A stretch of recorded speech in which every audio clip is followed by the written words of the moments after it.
I've been involved in measurement solutions for a number of different companies over the years. I'm excited to talk about the product that we offer, but more excited about how it's being used in our industry today. So, David, tell us a little bit about yourself. You and I met online on a post on pipeline integrity, and every button that you were hitting was something to go, yes, we can help with that, and we do this, and this is a problem, and nobody knows about this. And we went on and on. We struck a good friendship. And tell us a little bit about yourself. Right. I'll add my appreciation of those coming in, attending our discussion. It'll take a few moments to feel grounded and comfortable, because I do want to be successful and clear, and that's our goal. I'll say first, Tory, that from my perspective, I really have appreciated connecting with the TOKU team, because I think that the success for our industry moving forward, really, this is an example of cooperation, not formal business collaboration and big structure, but just working cooperatively with operating companies, to bring the best solution and to learn and to bring good practices forward. So that's the goal. In terms of, thank you. In terms of how my background, I was recruited in 1982. I just 39 years ago, plus 1 month. Crazy how fast that went. But I was recruited by Shell Canada to join their field support team out of Calgary, and the assignment was really to work with field operations teams to support them in understanding their corrosion potential. This included deep foothill sour gas, multi-phase oil gathering systems, and regular low pressure shallow gas production. And so I had that opportunity to experience inspections and pipeline failures, and understand from that support role the challenges that field operations teams were facing, and they're still facing today. And I just believed from that experience that what I needed to do was to help, and this is really what we're talking about today, to really help bring to the field teams an awareness and some insight about what's happening in those systems, so that those inspections and monitoring and chemical treatment programs could be well aligned to the actual conditions in the pipeline systems. And that's really the overarching theme of the entire career. Yeah. So thank you, David. So recently, you and I have been talking about the evidence and the root causes of a lot of these primary failures that are happening inside of our pipelines.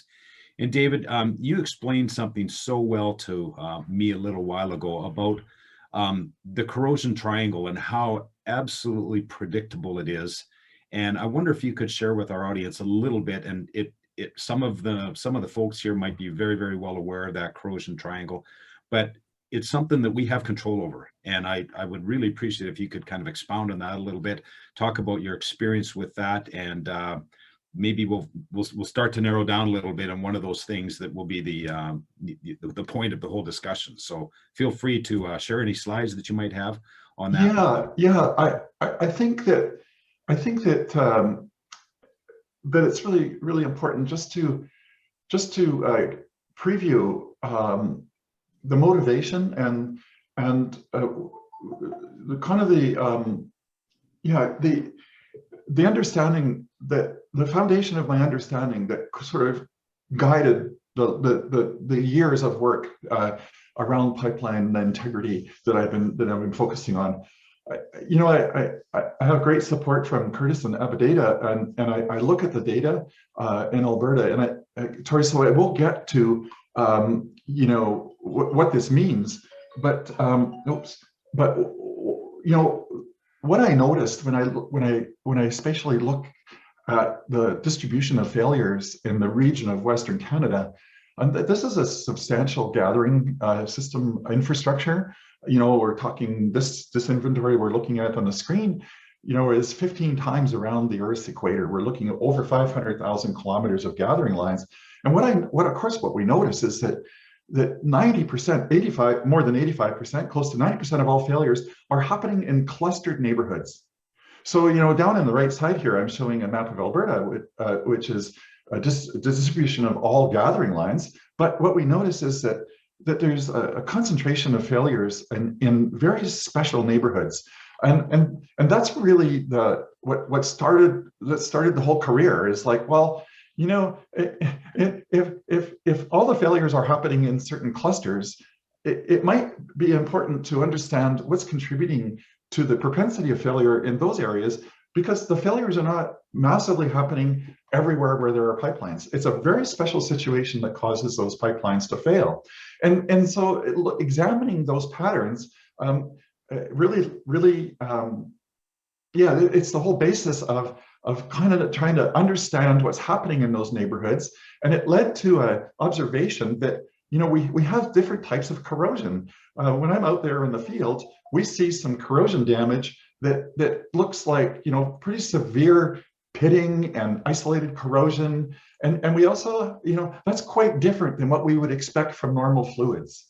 In normal fluids, water moving down the pipeline system, we would expect, you know, kind of general corrosion along the bottom of the pipe. But what we see is something very different. And so that's really what drove then my focus to understand what is really going on, and sort of I can help field operations by trying to understand what is causing the clustering of the pipelines to fail. And that's the corrosion triangle, Tory. So what I noticed in those districts where pipelines are failing is that there's some features of the wells, the well performance upstream of those failures. I need to turn my phone off. Yeah, pardon me. Dave, I think also you were going to geographically show that. Do you have a graphic to show us on your screen that we can see here? No, I'm hoping that you can see my screen. We cannot. Haha. Well, that's awesome. But there now I'm fulfilled the function. Thanks for that. Yeah, so what I've been talking about is this distribution of failures towards clustered neighborhoods.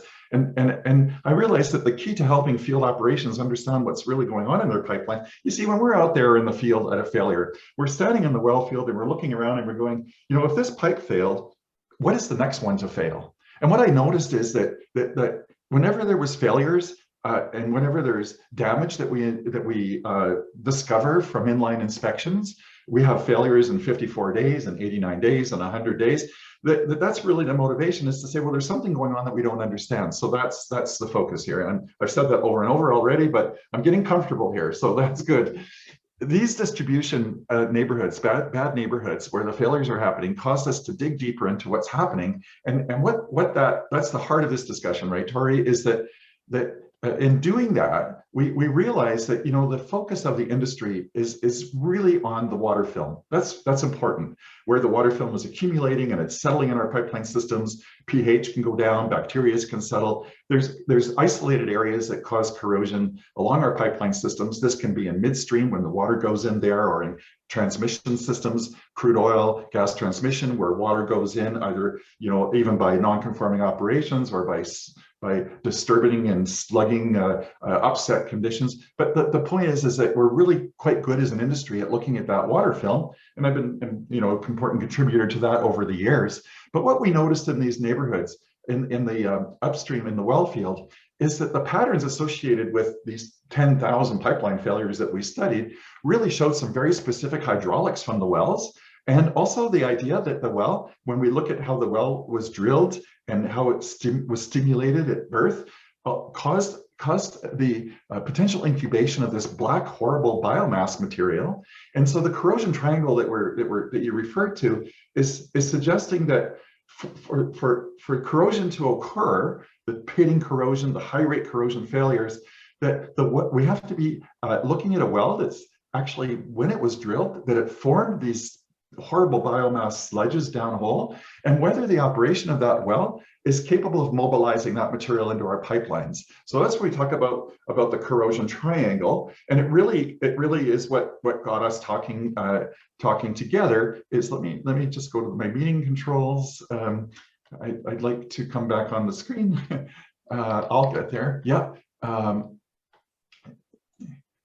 Yeah. So what I'm just setting the stage for here is that understanding the operating environment from a hydraulic perspective, it is allowed us to expand our ability to classify pipelines based upon their susceptibility to corrode, and to make sure that we do the monitoring that allows us to really understand the hydraulic behavior of our pipeline systems. That's where the TOKU device comes into the picture. And then when we understand where we ought to put those devices by analyzing our pipes, classifying them against chance of failure, we do our monitoring. We can collect that information about how the environment hydraulically is behaving, so that then when we make controls, adjustments to our operating procedures, that online monitoring gives us that feedback that we're actually successful at moderating the exposure to failure. Yeah, I hope that's clear. No, that's crystal clear. So it sounds to me like, of the triangle, we've got the hydraulic effect, we've got the corrosion, and we've got the biomass issue. When we start to isolate on the hydraulic and to some extent the biomass, it sounds to me like this problem is not really confined to just regular production assets. This can include water injection, water flood. Do you want to can you comment on that for us a little bit? Because this is what we're seeing a lot of right now. That salt water problem is enormous. It's an enormous issue. So can you bring some clarity for us on that? Yeah, absolutely. This biomass, that we see in production gathering, and then it moves through midstream. We see that when midstream companies go to do inline inspections, and their inspection tools get stuck from debris. This is the debris. It comes from the well field, it moves into midstream, and we even see it in the transmission systems. But you're right, Tory, this material, and that causes like 80% of failures. Not just, I talk about Alberta, but this is a general distribution of failures, accentuated by the introduction of these separate fluids. Yeah. And in water injection systems, absolutely, we see wonderful fresh water, clean water being injected into our water flood systems. And yet what we notice when we have failures is the presence of this black sludge. Yeah, and there it is again. So this material that we see even in water injection systems was incubated when the well was originally drilled. So often we have a producing well that gets transferred over to water injection. And this material that has been sitting in that well since it was born, while it was in production, never really had the hydraulics to lift it into the pipeline. So it's been sitting there 20, 30 years. This is common. Now we put it into a water injection system, we inject the water, and when we rapidly turn off our water injection pump, there's an incredible rebalancing of the hydraulics in that injection system. The water in some of the injection wells will flow backwards with a fire hydrant ferocity. I mean, it's incredible. Now, for the first time, the water hydraulics coming out of the well is able to mobilize the black gunk. And again, when we look at pipeline failures and water injection systems, the rate of failures on water injection systems is very significant because of this problem. This isn't a minor issue. We can relate the high frequency of pipeline failures within certain regions. Well, this is what's kind of interesting, right? Is that those regions that we talked about in terms of the bad neighborhoods, those spatial clusters of failures, that's where these detrimental hydraulics are existing, either on the startup of wells, production surges, bringing the black material up, or in high pressure water injection systems where that black stuff is mobilized backwards into the injection system. And then, just to be clear, what we're really talking about is, yeah, the cool thing about understanding these threats is that if we step back and then make a decision to monitor the most susceptible locations with online pressure devices, we can identify where these events are happening, and of course, to give ourselves some feedback that the controls that we put in place to moderate these events is successful. Yeah, right. That's so water injection, huge problem. In fact, even in water injection systems in composite pipelines, those that are close to the work that we've been doing recently, we also have related the pressure cycles and water hammer events from shutting off water injection pumps as a key contributor to almost, again, 90% of the failures of composite pipelines. As we send a pressure pulse down the pipeline, the pressure in itself isn't exceeding the pressure rating of the pipe, but the impact of these water hammer events or water slugging events onto a riser or changes or bends in the pipeline system transfers forces onto the pipeline structure. So in steel pipelines, well, let me just be clear. When I looked at the distribution of pipeline failures for steel pipelines, what's really fascinating is the failures on non-metallic pipelines are happening in exactly the same neighborhoods. Now, composite and fiberglass pipelines, if they're failing in exactly the same neighborhoods as steel pipes, they're not vulnerable to black sludge. So the idea there was they must be vulnerable to these hydraulic behaviors.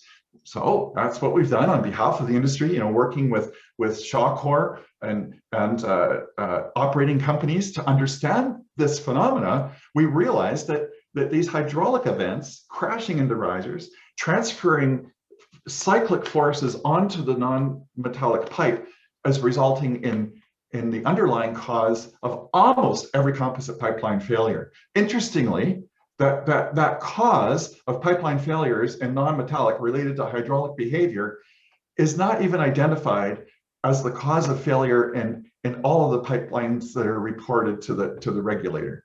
So that's really a huge eureka here, like relating hydraulic behavior in the pipeline to mobilizing black sludge and causing harm through impact forces on non-metallic pipes is really opening up an opportunity for operating companies to do better in their risk assessment and in their narrowing the focus of concern and doing their field monitoring, right? Because once we consider these factors, these hydraulic factors, into the classification of our pipelines, then we know where to go and focus our monitoring. And the key, and again, I'm saying the same thing many times, but I hope it's clear that what we're talking about here is the importance of including in our monitoring strategies the understanding the hydraulic behavior in the dynamic environment as a key part of planning our integrity strategies, our prevention strategies. Yeah, that's the message here. Dave, do you have this is outstanding information. I mean, the torque on that pipeline riser from that water hammer is extremely significant. And just anecdotally, last week I was speaking to a customer who had a water injection well, and they found the remnants of his turbine from the well, his flow turbine, upstream because of the backflow situation. So not only was it significant, it wasn't as though it was the water that moved that turbine back through the pipe close to the pump. It was the sludge. It was the sludge that did it. And absolutely, it was just quite interesting to see that picture you had. The torque and the forces are enormous. You know, when we send a water hammer down a water injection line, or when we send a transient slug down a gathering line, when I mean a transient slug, I'm talking about a terrain-induced slug that empties the liquid from the pipe. These are like bullets coming down the rifle barrel. These events are coming down our system. Yes, they could be mobilizing black material out of the well, but in the water injection, these impact forces are so incredibly high.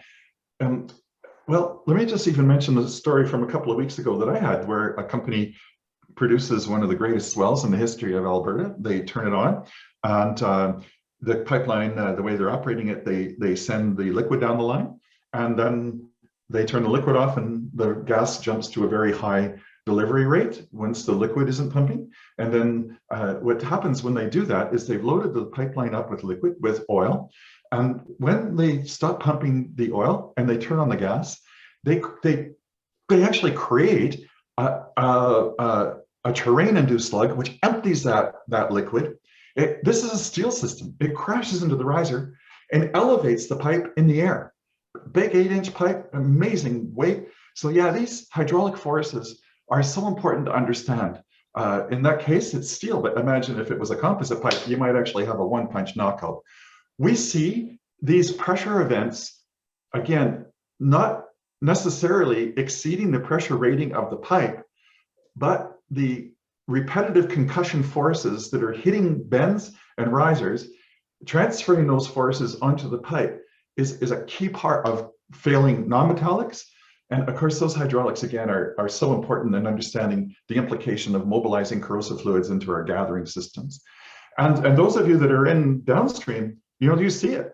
When we see pictures all the time on the LinkedIn of pigging companies that are cleaning pipelines in order to do inline inspection, and that material didn't grow there. It was delivered there from the well field and carried over into midstream and transmission pipeline systems.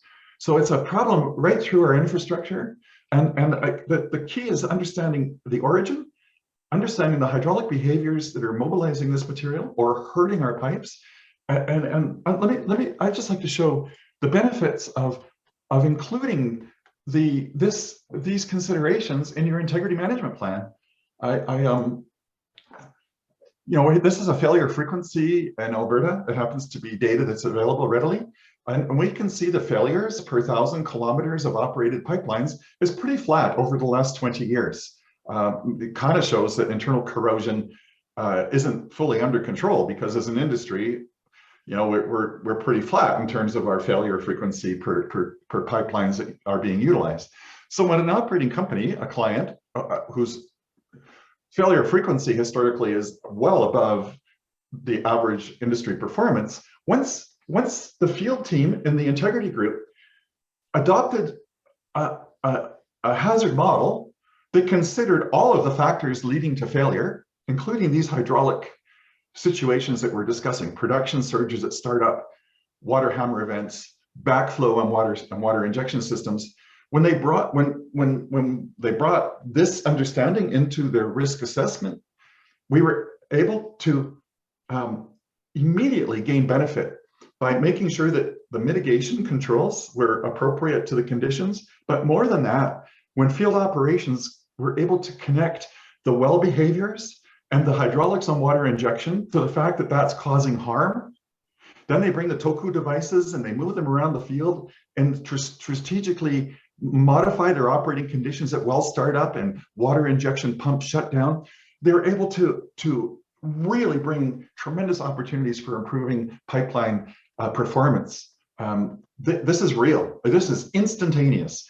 Okay, this is a story of taking regular industry risk assessment models and bringing into those models the consideration of these hydraulic environment, the hydraulic conditions, to further improve the classification of which pipes are in harm's way. Where do we do our monitoring? Let's do the monitoring to verify that we're controlling the exposure to these transient slugging and hydraulic events, and that brings great benefit.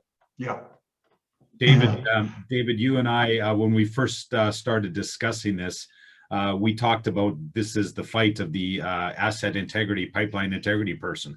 And the day to day is, you can get into the ring and you can have a one punch knockout, as you stated, or you can have continuous body blows, those overpressure cycles, 1,000 plus a year, continuously wearing down that pipe, and then you've got a rupture. And this is really about identifying where you're putting yourself at risk. So you used an interesting word about 10 minutes ago about classification. And David, you speak often, and you've provided a lot of insight to industry about classifying pipelines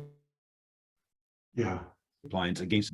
Tell us about that. How you go through that process with your customers and the work that you go through with that one, because that's very significant. The classification of the pipe is the first step in identifying where you're going to maybe change your operations philosophy. Yeah, absolutely. I mean, once we understand that there's blind spots in industry methods, like the industry standard methods, and I'm not being critical, I'm just saying that, it's pretty clear that with the standard industry methods, we aren't getting the performance of the pipelines that we require. So certainly the focus on the water film transport is such a focus. It's like we're so focused in our hazard models to managing corrosion from the normal fluids. We do a good job of that. We, in all the areas where there's pipelines, it's only by an extreme exception that failures actually occur. So we're pretty good as an industry at moderating these these effects of normal fluids. When we see sludge and accelerated corrosion failures, and we see that, field ops, when there's a lot of situations where failures happen in the first 200 days of a new pipeline.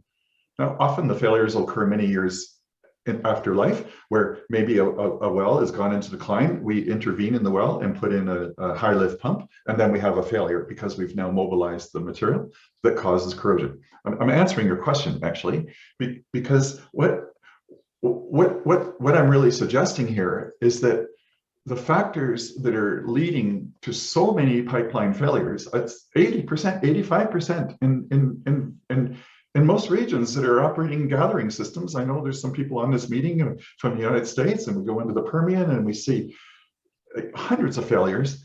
They're the type of failure that has these pitting profiles that isn't possible from normal fluids, so that we know that other fluids are coming in. Well, if we know that the ingress of other fluids coming into our pipeline system is a main contributor to failures, particularly in isolated neighborhoods, then our risk assessment, our classification work to pinpoint the problem spots ought to include these factors.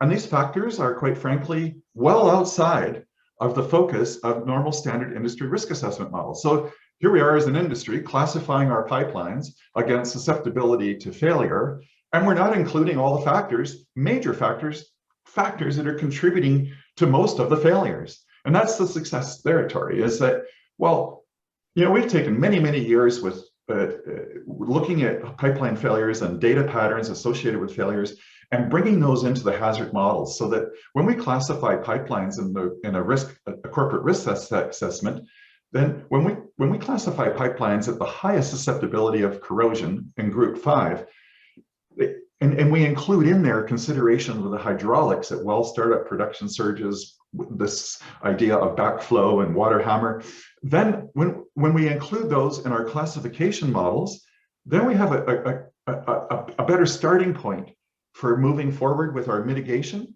and our field monitoring. Yeah. And that's really the point here, is that the monitoring isn't always corrosion monitoring, it's even environmental monitoring with the pressure devices. Yeah. So I think that answers the question, is essentially what we're talking about in this conversation is it's kind of time for the industry globally, it's not a criticism, to say, well, this is an amazing eureka that says there's factors that are affecting corrosion substantially in all of our pipeline systems that is sitting in the blind spot of the industry models. So if we bring those into focus, then we get a chance to have great impact on pipeline performance. Yeah, David, I agree. One of the things that I've noticed over industry in the past number of years is the frequency that we have been able to get data is rapidly increasing. We've got the DCSs and the PLCs of the world, which, move data and sample data many, many times a second. But the viewability of the typical upstream data that we're talking about here is often defined by the hardware that's on site, the communication, the radio, the system, the polling frequency. And what we frequently do not get is we do not get the range of that pressure that we're seeing in that pipe. We don't see that cycle where we ask for the pressure at a moment in time, we get that pressure, but we might not realize that 10 seconds before, when that pump first came on, that there was 1,000 kPa or 500 psi burst in that. So I want to talk a little bit about kind of how our devices at TOKU Systems provide data in 1 second or even faster resolution, provide visibility of that to the user. How does that help you when you're doing your hazard classification process? And how does it support what you're trying to do when you're trying to count the actual amount of events where we've got slugging or hydraulic events? How does that help you compared to just a traditional snapshot of data? Oh yeah, good, Tory. I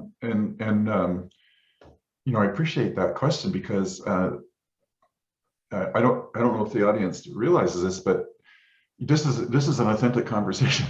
So I mean, we're not scripted, and I really appreciate that, because for clarity, let me so the question, as I hear it, is how does this advanced availability of modeling the nuances of pressure cycles in a pipeline improve the ability to improve pipeline performance? Yeah, well, it's certainly interesting because quite often the pressure data that we have normally in the SCADA systems or the DCS systems is really geared towards custody transfer and measurement. So when we look at that data, we aren't, as you're suggesting, we don't see the nuances of what's actually happening in between the data samples. Yeah, it's sort of like, as a drummer, the interesting part about being a drummer is the most impactful part of being a drummer is the quiet places in between the strikes on the drum. The use of space is so effective in music. And here we are in our monitoring where we effectively have these spaces where we don't know what's happening. So when we plug in a type of monitor like TOKU, and we see the subtle heartbeat that's going on in between the regular pressure samples, it's like remarkable because it shows us exactly when a slug may be going into a pipeline.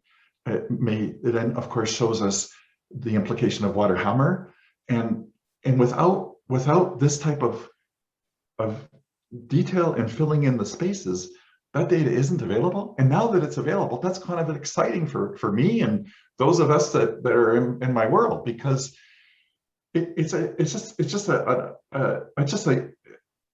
game changer, right? Because now we've got this data that helps us really understand what we see in the failure patterns. So failure patterns say this is what the well behaves like.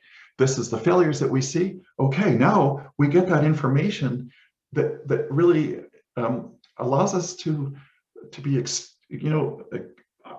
validates exactly what we see in the data and in the performance of pipelines and wells. We see that in the charts from TOKU, and I just am saying that's just a game changer. I'll say that again, because when we have this data upstream of a failed pipeline system, we can see we've got 1,000 concussion events. Without the TOKU data, we don't get that type of resolution. We might not at all see the impact of those events. We get to see the actual pressure pulse from a single slug event and see the frequency, the intensity, and the like the amplitude, the severity, but also the frequency that they're happening. Let me be very, very clear. In terms of an operator who has this information, it's so amazing because we understand the operating envelope about when we go outside of it with a slug, that it could be putting our pipe into harm's way. So to have the telephone, the ringer go off when these events happen, it gives us the ability to realize that the pipe has gone from being in a safe condition to being in harm's way. So it can allow us then to make further modifications to our shutdown procedures or our startup procedures to minimize the excursion outside of safe environment, safe conditions. But what it also does is it allows us to have knowledge that maybe we want to trigger a mitigation response. So if I'm operating a pipeline in the gathering system and I get an indication through through online pressure monitoring that there's an event occurred in my field that is in a short duration put me into harm's way, the operator then can go and take direct action. He can do intense pigging maybe for a few days. He may take some action in response to that event. But if we don't know that event happens, then we could have an event that we don't know about and cause harm and cause a failure. So, this is just a tremendous, exciting opportunity to use the type of data that you provide to the operator to identify the event outside of safe conditions to trigger a mitigation action. Like if we start a well up now, today, and it has a detrimental event that we don't know about, we could have a failure like by Christmas Eve, which is kind of like what happens. But if with these devices, we just had an excursion. The well field started up and it delivered an excursion in terms of a pressure surge, a pressure cycle event, that if it's in one of those identified pipelines in our risk assessment that could then deliver sludge then we can trigger appropriate and instantaneous mitigation response to correct for that event. This is David, genuine integrity management. Yeah, David, you mentioned a good point a little while ago. The data that we've typically, and I talk about myself in that, the data that we've typically provided to people with deep analytic skills such as yourself has always been around volumetric reporting, custody transfer reporting. We've never had that resolution. And the one thing that we were very clear on when we set out to develop the TOKU products is not only are we going to sample the data frequently, which is everybody can sample frequently, our trick is we also transport it. We transport all of that data. And not only in the transportation of that data, we give you the app and the tools and your mobile phones or whatever to get the data directly there. But what's critically important for our customers, that data might need to get to many other applications within the company so that they can share it with people like yourself. So that data delivery model that goes from the device, literally at the sensor, can be proliferated through the entire organization's data historian, SCADA system, DCS system, deep analytics, Microsoft business tools, whatever that is. And that's out of a device that's the size of a water bottle, and it's easy to install in a matter of minutes. So when you're talking about that first well that comes off that is in danger by Christmas, well, we can monitor that really effectively. We can get into a good operations practice, take that sensor, move it somewhere else, or leave that sensor in place so that we can start optimizing that well and doing more things. So it's much more than just detecting hydraulic events, operational issues. There's optimization, there's slug management that we've seen going on behind that. So those are some of the things that you've been able to help us with and help some of our shared customers. We've got customers that have increased their production just by fixing their pigging schedule by 20%. That's significant. And it's really about having that high resolution data that some of the new technologies affording us. I would just close off my contribution to, without being just so repetitive, by saying absolutely what you're saying is true. And I find it very interesting that the pressure cycles that we see from these monitoring devices in no way are at an amplitude that threatens it's not even coming close to the ability of the pipe to hold pressure. The pressure cycles that are reflecting detrimental hydraulic behavior are telling us that we could have corrosive material coming into our pipe, or we could be impacting forces onto our non-metallic pipe. We could be, so that it's just kind of fast. It's been kind of fascinating. I would just close by that by saying that, the idea that monitoring pressure in a pipeline system is gauging our ability to hold pressure and contain pressure. That's not what we're talking about. We're talking about using that nuanced data to really understand integrity threats. And that's really my story. I can close with that. That was excellent. David, I always learn a lot when every time I spend a couple minutes with you, I'm learning something else, and I'm sure everybody else here has as well. We've been monitoring a number of questions that have been coming in, so I'd like to take the opportunity to switch this over to Kerry Beckfed. He's our product manager for the company. He looks after the launching of our products, how they're specified, interact with the customers. So Kerry, take us away and give us some of those questions, and hopefully between David and I, we can answer them. Good stuff. Thanks. We do have a couple here. David, how does your classification approach fit with existing work that's typically done to manage pipeline performance? Oh, yeah, that's a good question. Because in delivering value to an operating company, what I realized is that what I need to deliver is really a data service. And that's what I do. I don't compete with integrity consultants or the chemical companies who might be doing assessments and creating strategies. I don't do that at all. Really, that's such a great question because, and it's a short answer. The models that I bring into a corporate pipeline asset, it is really just additional information that can just go right into the existing team, right? Like so if you're operating right now, deciding from some kind of classification or a risk assessment on the threats of your pipeline systems, I just bring information into that process that just isn't available until now, right? So my design of what I do is a micro boutique data service that is designed just to be another source of data into the existing process of integrity management. Yeah, that's it. Okay, good stuff. Another one here sounds like lots of the work you've done has been in Alberta, maybe in Saskatchewan too. Can this approach be done in pipeline systems and other areas from what you've done? Oh, that's right. Thank you. That's a great question.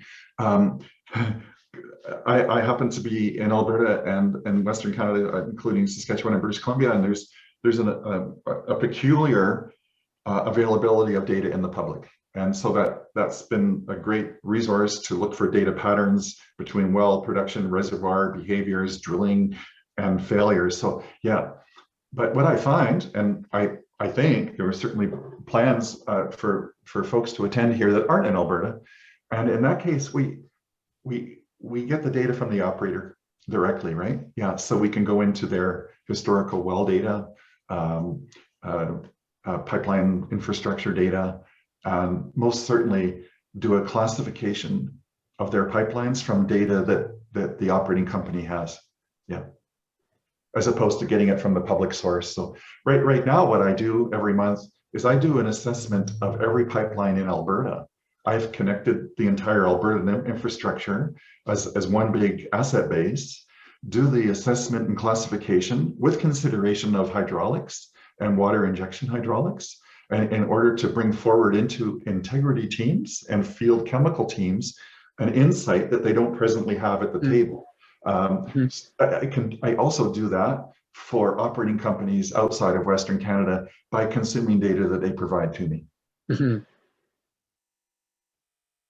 Good stuff. Thanks. And we'll maybe finish up with this one. What is the best next step for an operator to start to apply the concepts that have been talked about, discussed here today? Well, I mean, the idea of this was to be a helpful conversation, but the practical, it's never my great forte to ask for a sale or to close any sort of a contract. But if I may answer that question by saying that engaging in an assessment project that classifies the pipelines with the consideration of all of the integrity threats, that's quite unique compared to industry standard, then that's really where it starts, is a project, an engineering assessment, classification of the corporate pipelines, and then that actually becomes the anchor of what we call an SLMS, or a safety management system. It's that assessment, that advanced classification process really is the starting point for creating mitigation strategies, where we're going to put the monitoring stations, corrosion monitoring, or operational monitoring with the TOKU device, and then that starts feeding the planning, scheduling, collecting data, assessing that data, and going through that sort of plan, do, act, check quality process. So it starts with the assessment and classification of the corporate pipelines as the starting point for the entire integrity management process. And that's where I say I complement the work of others, as opposed to, I'm not personally really involved in the overall execution of the integrity management process. That's the role of the integrity team and the chemical team and field ops teams. I'm trying to help improve the characterization of the hazards, so that those activities that people are doing are perfectly aligned to the conditions in their pipeline systems. Yeah. Very good. All right. Thanks, guys. So I think we'll turn it over to Naomi now to close us off. All right. Thanks, everyone, so much for joining us. You'll see on my screen, should be able to see my screen. There we So if you have any questions or comments, please feel free to reach out to either of us. Here's our contact information. We really appreciate you joining and hope you have a great rest of your day. Thank you. Thank you. Thank you, Naomi. Thank you, David. Thank you, Tory. Thank you, everybody. Appreciate you taking the time today. Mm-hmm.